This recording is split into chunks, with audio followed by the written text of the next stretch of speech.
반갑습니다. 허브경제TV입니다. 네, 이케입니다. 오늘 주가 3.6%, 지금 3연속 음봉이 나왔죠.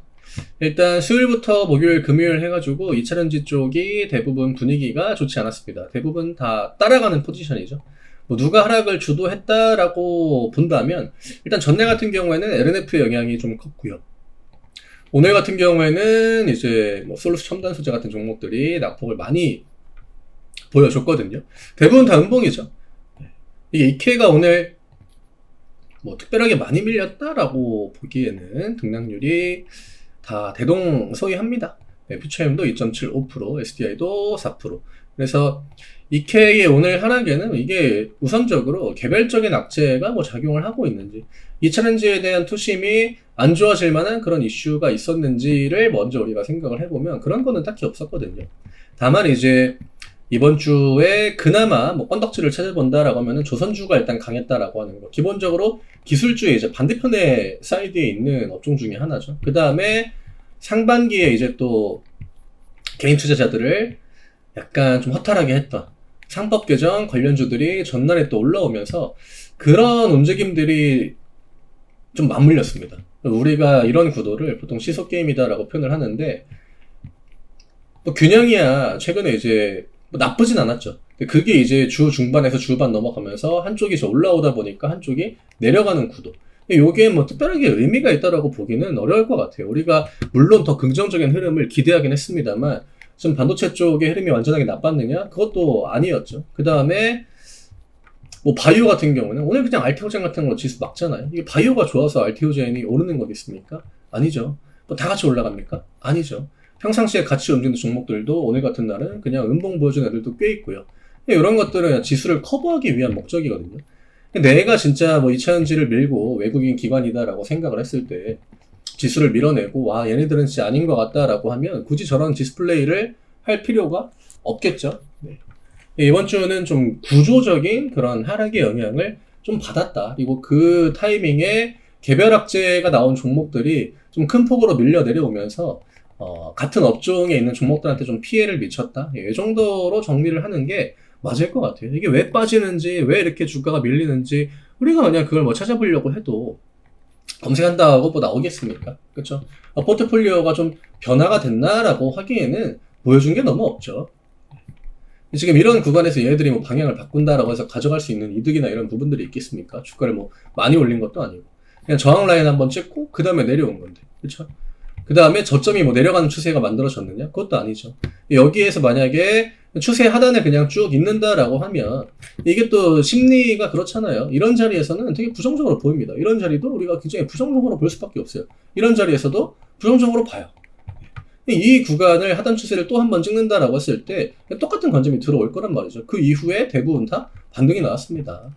왜 이런 구도를 만들려고 하는지는 모르겠지만 뭐 원체 이제 지난주부터 심리전이 자주 들어오고 있어가지고 지수를 크게 흔드는 건 아니거든요. 그냥 지킬 자리 뻔하게 지켜주고, 어차피 그래봤자 횡보예요. 누가 불리합니까 이런 횡보 장세에서. 그쵸?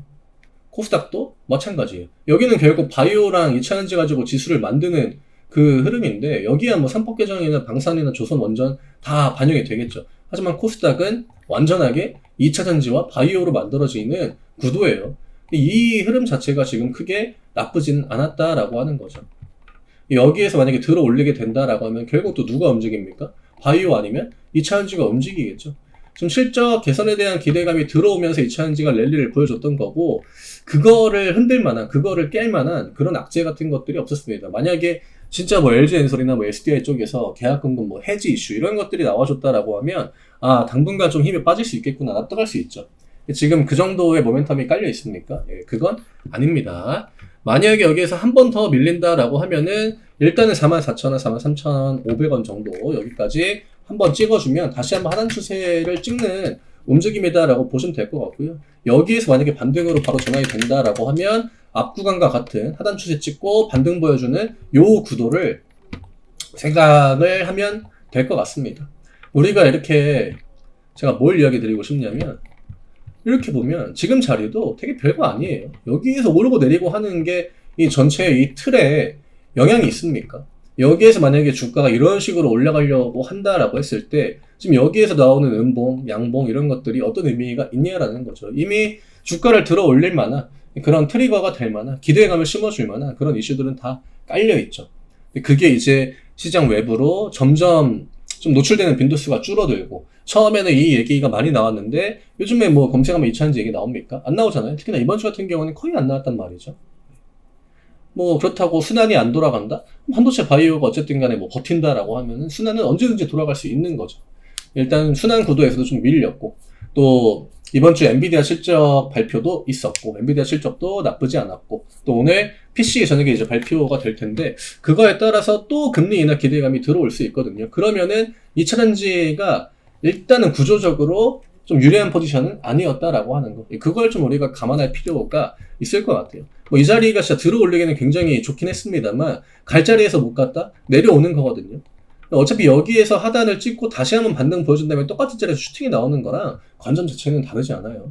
여기에서 못 가면 무조건 죽는다 이런 관점이 아니다라는 겁니다. 외국인 기관들의 뭐 대량 매도가 나온다 그렇게 보기도 어렵거든요. 어차피 이런 자리는 거래량이 크게 실리는 구간도 아닙니다. 우리는 좀 긴 관점으로 봤을 때 기관 애들이 지금 이케를 어떤 식으로 주가를 움직여 왔고 얘네들이 본인의 포지션 어떻게 잡아왔는지를 대략적으로 파악하고 있지 않습니까? 지금 이케한테 이런 자리는 결국 다 준비 구간이에요. 아직 뭐 준비가 덜 됐다라고 하면 한 번 더 주가를 돌리고 그 다음에 반등을 보여줄 수도 있는 거고요. 결국 추세를 아직 명확하게 만들어 나가지는 못했기 때문에 기존에 이제 우리가 갖고 있던 그런 관점까지 바꿀 필요는 없지 않을까. 단기적으로 이 차전지가 불리하죠. 뭔가 노이즈 같은 그런 악재들이 붙어주니까 투심 회복이 안 되죠. 뭐 에코프로나 에코프로 BM이라고 해가지고 뭐 다른 종목 막 10%씩 막 갑자기 뭐 2차전 종목이 막 10% 11% 밀리는데 양봉이 나와 주겠습니까? 다 똑같이 밀려요. 에코프로 BM은 일단 한 번 더 12만 원을 깨면은 이제 지지라인으로 들어오게 되는 거여가지고 음봉 이케도 음봉 한 번 정도 나온 이후에는 그 다음에는 이제 반등을 좀 기다려 봐도 되지 않을까. 여기에선 더 밑으로 내려 꽂을 만한 그 폭 자체가 많이 없거든요. 애초에 뭐 지지라인이 없는 구간도 아니고 지금 거래량이 계속 실리잖아요. 이런 것들이 중요합니다. 이런 데다가 포커스를 둬야지 이런 짤짤한 캔들 뭐 음봉 나온 거 중간에 음봉 나오고 이런 거에 계속 방향을 맞추면 결국 뭐 이런 시세조차도 우리가 못 먹죠. 그냥 튕겨져 나가고 그쵸? 올라오면은 또 들어오겠죠. 또 튕겨져 나갑니다. 또 올라오니까 들어오겠죠. 또 튕겨져 나갑니다. 이런 매매는 진짜 하면 안 돼요.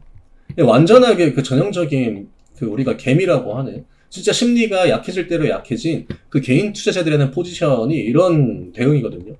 굳이 그렇게 볼 필요가 없다. 오히려 관점을 바꿔가지고 봐야죠. 우리가 확인할 수 있는 것들을 대체적으로 확인을 했잖아요. 그러면 우리는 좀 큰 틀 관점에서 좋은 기회가 온다라고 하면은 오히려 관점을 반대해서 볼 필요가 있다라고 하는 거죠. 오늘 기관 매도가 좀 나오긴 했습니다. 연기관 매도가 강하진 않았지만 일단 투신 매도가 지금 2차전지 쪽에서 전방위적으로 좀 나오긴 해요. 여기도 44,000주, LNF도 투신 매도가 어제도 많이 나왔고, 그쵸? 에코프로 BM도 투신 매도가 많이 나왔죠. LG엔솔도 오늘 투신 매도가 더 많이 나왔습니다. 이거 거의 다 공통적으로 나오는 거예요. 물론 연기금 매도가 같이 따라오고 있긴 합니다만 이런 것들은 결국엔 또 상법 개정 관련주들 이런 쪽 혹은 뭐 금융주, 지주사 이런 애들이 또 기관 수급을 많이 또 가져가기 때문에 그런 영향도 일단 좀 단기적으로 받았다라는 관점으로 봐야 되지 않을까. 저는 이 정도의 움직임만으로 우리가 뭔가 그렇게 막 뭐 쫄아야 되고 뭐 방향을 바꿔 나가야 되고 내가 대응을 준비해야 되고 그 정도까지는 아직 아니다라고 생각을 합니다. 그래서 오늘 이 정도로 좀 정리를 드리면 될 것 같고요. 다음 주 음봉 하나 더 나와줄 수 있습니다. 이 하단에서 음봉 보여주고 그 다음에 이제 이런 식으로 돌려 나오면 뭐 무난한 차트 흐름이 좀 되지 않을까. 저희 8월 이벤트가 이제 3일 남았습니다. 지금 시기 결국 뭐 우리가 이케를 통해서 봤듯이 굉장히 좋은 기회를 어쨌든 간에 주고 있는 거거든요. 큰 틀이 나왔고 그 안에 작은 흔들림이 나온다라고 하면은 그럼 기회다라는 관점으로 보면 되죠. 네, 이렇게 포트폴리오를 또 만들어 나가기 수월한 구간이 바로 지금 시기다. 이런 구간에서의 대응 하나가 정말 많은 결과를 또 바꿔 놓습니다. 혼자 좀 어렵다라고 하시면 끙끙 앓지 마시고 어렵다라고 느낄 필요도 없죠. 네, 어렵다라고 생각하면 계속 어렵습니다. 쉽다라고 생각하면은 와 이거 바로 갈 줄 알았는데 밑으로 내려와 주면 뭐 땡큐지. 이런 대응들이 되잖아요. 대부분의 주도 섹터급 종목들에서. 네. 그렇게 심리를 좀 전환해가지고 보신다라고 하면 지금 구간에서 우리가 힘들어할 필요는 저는 딱히 없다라고 봐요. 이벤트 관련 문의는 아래쪽에 링크 누르시고 편하게 주시면 됩니다. 부담 갖지 마시고 오셔가지고 같이 또 연말까지 좋은 결과 만들어 나가시면 좋을 것 같아요. 저는 월요일날 다시 또 인사드리도록 하겠습니다. 감사합니다.